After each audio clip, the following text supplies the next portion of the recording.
Hindi patutupad ang Signal Jam sa taunang Sinulog Grand Parade at Ritual Showdown ngayong January 21, ayon kay Cebu City Mayor Mike Rama.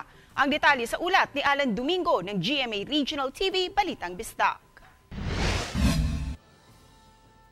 Ayon sa alkalde ng lungsod, walang dahilan para ipatupad ang signal shutdown bunsod ng kaliwat kanan na aktibidad sa taunang Sinulog Festival.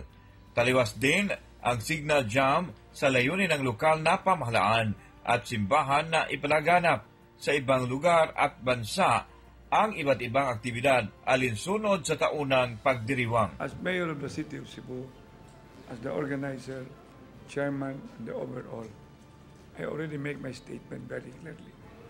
Jamming and shutting off is Jurassic. Upang masiguro ang matiwasay at mapayapang pagdaraos ng mga aktibidad, mariing ipagbabawal ng Cebu City LGU ang street parties sa lungsod.